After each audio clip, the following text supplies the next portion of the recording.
Pakistan democratic movement का अहम इजलास में पाकिस्तान पीपल्स पार्टी और ANP को मदऊ नहीं किया गया। दूसरी जानिब पाकिस्तान पीपल्स पार्टी ने PDM के तमाम ओहदों से इस्तीफ़ा दे दिया। PDM का मुस्तकबिल क्या होगा, इसी पर मज़ीद तफसीलात जानने के लिए, अपने तज्ज़िये देने के लिए हमारे साथ स्टूडियो में मौजूद हैं सीनियर सहाफ़ी मुदस्सिर हुसैन। PDM का मुस्तकबिल क्या होगा, इसी पर बातचीत करने के लिए हमारे साथ स्टूडियो में मौजूद हैं सीनियर सहाफ़ी मुदस्सिर हुसैन। मुदस्सिर साहब, बहुत शुक्रिया आपके वक्त का। बताइएगा, पाकिस्तान डेमोक्रेटिक मूवमेंट, इसका मुस्तकबिल आप क्या देख रहे हैं? जी, बहुत बहुत शुक्रिया नीलम। जैसे कि अभी सियासी सूरत हाल गुज़श्ता कुछ 2-3 हफ्तों से बिल्कुल चेंज होती जा रही है और तवक्को से हट के अगर मामला देखें तो ऐसे ऐसे सरप्राइज़ मिल रहे हैं आवाम को जो आवाम शायद नहीं सोच रही थी। सियासी सूरत हाल अगर देखें तो सियासतदानों को तो शायद इस सारी सूरत हाल का इल्म होगा कि आगे चल के क्या हो रहा है, लेकिन आम आवाम जो 22 करोड़ आवाम है उससे हट के ये तवक्कुआत आ रही हैं।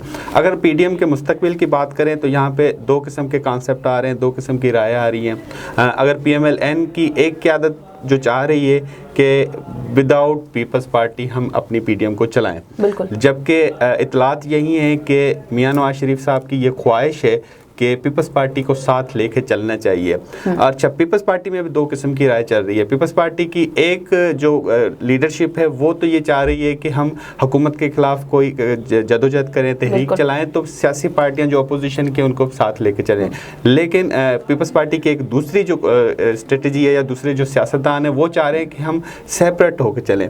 अच्छा, जहाँ पे वो अलग होकर चलने की बात करते हैं तो उन पर इल्ज़ाम लगता है कि एस्टेब्लिशमेंट उनके साथ उनकी तरफ झुकाव चल गया, और जैसे यूसुफ रज़ा गिलानी ने अपोजिशन लीडर की जो सीट हासिल की तो उससे भी ये चीज़ का तासुर ज़रा मैच्योर हो गया। तो सूरत हाल कुछ ऐसी है कि अगर हम कुछ इसको शहर शायरी में अगर थोड़ा सा शामिल करें तो मियाँ साहब जैसे करते हैं कि हम तो डूबेंगे सनम, तुमको भी ले डूबेंगे, लेकिन जरदारी साहब कहते हैं कि सनम तुम ही डूबो, सानू कोई शौक नहीं है। तो ये सूरत हाल अगर चल रही है कि जरदारी साहब की स्ट्रेटजी है कि आप ही जो करना है करें, इस्तीफा दें, एस्टेब्लिशमेंट के साथ मुखालफत रखें। मुदस्सिर साहब, आप एक अरसे से इस PDM पे नज़र रखे हुए हैं, शुरू दिन से आप सब चीज़ें, सब मामला देख रहे हैं। बताइएगा कि ऐसे क्या मामलात आए, पेश हुए कि जिसकी वजह से जो तमाम जमातें उनमें धड़ेबंदियां जो हैं वो कायम हो गई। पीपल्स पार्टी को देखें तो उसमें 2 धड़े हैं, नून लीग को देखें तो उसमें 2 धड़े हैं, जो कि एक तरफ PDM के साथ चलना चाह रहे हैं और एक तरफ जो है वो उनसे राह फरार इख्तियार करना चाहिए। तो ऐसी क्या वजूहात थी? इसकी 2 वजूहात हैं। अगर एक वजूहात अगर आपको आइडिया हो कि 1 माह पहले इतलात थी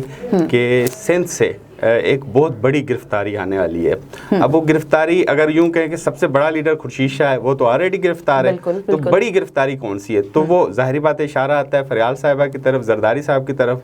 तो एक वजूहत ये है कि जो झुकाव या ये दरार या ये पैदा हुई है, तो एक वजूहत ये भी हो सकती है कि शायद कोई गिरफ्तारी से बचने के लिए पीपल्स पार्टी ने अपनी स्ट्रेटजी चेंज की है। दूसरी चीज़ जो अभी नज़र आ रही है वो ये भी नज़र आ रही है कि दूसरा ख्याल, मैं अपना ख्याल पेश कर रहा हूँ कि दूसरा ख्याल ये भी हो सकता है कि नून लीग की जो स्ट्रेटजी है वो जमहूरियत के मुखालिफ स्ट्रेटजी है, और पीपल्स पार्टी कभी भी ऐसे स्टेप पे हमायत नहीं करती कि हमेशा उनके ऊपर कोई दाग ना लगे, कोई ये ना कहे कि आपने जमहूरी तसलसल को नुकसान पहुंचाने की कोशिश की। तो शायद ये वजूहत भी हो सकती है। ये 2 किस्म के कॉन्सेप्ट है। लेकिन अभी जो ANP और पीपल्स पार्टी को ना बुला के PDM ने एक और जो रही हुई जो आखिरी कहते हैं ना ताबूत में आखिरी कील ठोकना, ये ठोक दिया, समझे कि अब मुकम्मल तौर पर इनमें इख्तिलाफ हो गया। सही, बहुत शुक्रिया मुदस्सिर हुसैन, सीनियर सहाफ़ी हमारे साथ स्टूडियो में मौजूद थे और पाकिस्तान डेमोक्रेटिक मूवमेंट से मुतालिक क्या मामला चल रहे हैं उससे मुतालिक हमें आगाह कर रहे थे। बहुत शुक्रिया आपका।